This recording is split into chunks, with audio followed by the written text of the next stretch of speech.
দেখো, আমি মনে প্রাণে বাঙালি। আর আমি দারুণ ভালোবাসি মাখা ভর্তা এইসব খেতে। আমার মতো যারা ভর্তা খুব পছন্দ করো, আজকের রেসিপিটা তাদের জন্য। So hello everyone, welcome to Moumita শ্রীম।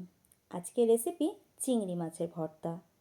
তো চিংড়ি মাছের ভর্তা বানাবার জন্য 300 গ্রাম চিংড়ি মাছ নিয়েছি। মাছগুলো খুব ভালো মতো করে বেছে ও ধুয়ে রেখেছি। কড়াই গরম করে কড়াইতে দিয়ে দিয়েছি 3 চামচ পরিমাণ সর্ষের তেল। এই রান্নায় অবশ্যই কিন্তু সর্ষের তেল ব্যবহার করতে হবে, তাহলেই না ভর্তার আসল টেস্ট আসবে। তো তেলের মধ্যে দিয়ে দিয়েছি দুটো শুকনো লঙ্কা। লঙ্কা দুটোকে একদম লাল করে ভেজে নেব।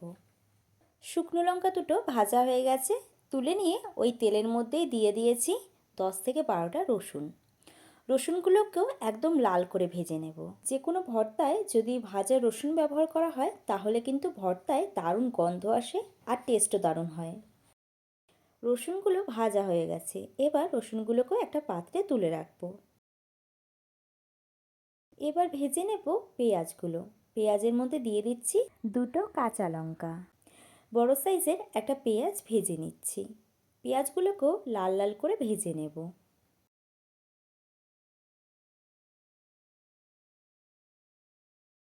পেঁয়াজ ভাজার কাজ শেষ। এবার পেঁয়াজ ও লঙ্কাগুলো তুলে নেব। এত সব কিছু ভাজতে ভাজতে যদি তেল শেষ হয়ে যায় তাহলে কড়াইতে আরও সামান্য সর্ষের তেল অ্যাড করে নিও। এবার ওই তেলের মধ্যে দিয়ে দিচ্ছি 1/2 চামচ কালো জিরে। কালো জিরেটাকে 15 থেকে 20 সেকেন্ড নাড়াচাড়া করে নিয়ে দিয়ে দেবো চিংড়ি মাছগুলো। চিংড়ি মাছগুলোকেও একদম লাল লাল করে ভেজে নেব। চিংড়ি মাছ ভাজতে ভাজতে মাছের মধ্যে থেকে বেশ খানিকটা জল বেরিয়েছে। এই জলেই মাছগুলো সেদ্ধ হয়ে যাবে। দিয়ে দিচ্ছি সামান্য নুন ও সামান্য হলুদ গুঁড়ো। এবার এগুলোকে মাছের সাথে মিশিয়ে নেব আর ঢাকা দিয়ে দেব যাতে মাছগুলো তাড়াতাড়ি সেদ্ধ হয়ে যায়। যেহেতু চিংড়ি মাছ সেদ্ধ হতে বেশি টাইম লাগে না, তাই গ্যাসের ফ্লেমটাকে মিডিয়াম টু হাইতে রেখে মাছগুলো ভেজে নেব। এতে মাছের মধ্যে যে জলটা আছে সেটা তাড়াতাড়ি টেনে যাবে। মাছের জলটা পুরোপুরি শুকিয়ে গেছে আর চিংড়ি মাছগুলো খুব ভালো মতো করে সেদ্ধ ও ভাজা হয়ে গেছে। এবারে গ্যাসটাকে অফ করে দিয়ে মাছগুলো ঠান্ডা হতে দেব। চিংড়ি মাছগুলো পুরোপুরি ঠান্ডা হয়ে গেছে।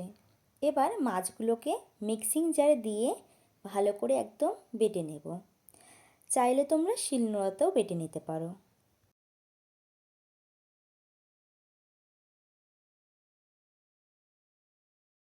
চিংড়ি মাছগুলো ভালো করে বেটে নেওয়া হয়ে গেছে। এবার যেই থালায় ভেজে রাখা শুকনো লঙ্কা পেঁয়াজ ও রসুন রেখেছিলাম ওই প্লেটেই বেটে রাখা মাছটাও ঢেলে দেব। প্লেটে সামান্য নুন নিয়ে নিচ্ছি। নুনটা দিয়ে শুকনো লঙ্কাটা মাখিয়ে নেব। দেখো, আমি বাটা ভর্তা এগুলো খেতে কিন্তু খুব ভালোবাসি, কিন্তু শুকনো লঙ্কাটা আমি খেতে পারি না। তাই এখানে আমি দুটো ব্যবহার করছি না, একটা শুকনো লঙ্কা ব্যবহার করছি। একটা আমি সাইড করে নিয়েছি। এবার রসুনটাও মাখিয়ে নেব একই সাথে। এবারে একসাথে সব কিছু ভালো মতো করে মাখিয়ে নেব। আর যেই দুটো কাঁচা লঙ্কা ভেজেছিলাম, একটা কাঁচা লঙ্কা আমি ভর্তায় ইউজ করছি আর একটা কাঁচা লঙ্কাও সাইড করে দিয়েছি আমি, কারণ এত ঝাল আমার দ্বারা খাওয়া সম্ভব নয়। তো যাই হোক, সবশেষে দিয়ে দেব সামান্য সর্ষের তেল। সর্ষের তেলটা লাস্টে দিলে একটা ঝাঁঝালো ব্যাপারটা আসবে, তো আরও ভালো লাগে ভর্তা খেতে। সর্ষের তেলটা দিয়ে আবারও আমি আলতো করে মাখিয়ে নিচ্ছি। তারপর আর কি, সার্ভ করো গরম গরম ভাতের সাথে। আর হ্যাঁ, আমাকে জানাতে ভুলো না আজকের এই রেসিপিটা কেমন লাগলো তোমাদের। আজকের এই রেসিপিটা যদি তোমাদের জন্য হেল্পফুল হয়ে থাকে তাহলে ভিডিওটাতে একটা লাইক দিয়ে যেও। আর এরকম নতুন নতুন রান্নার ভিডিওর জন্য আমার চ্যানেলটাকে সাবস্ক্রাইব করো। ভালো থেকো ও সবাইকে ভালো রেখো। দেখা হবে নতুন এক ভিডিওর সাথে। ততক্ষণের জন্য টাটা।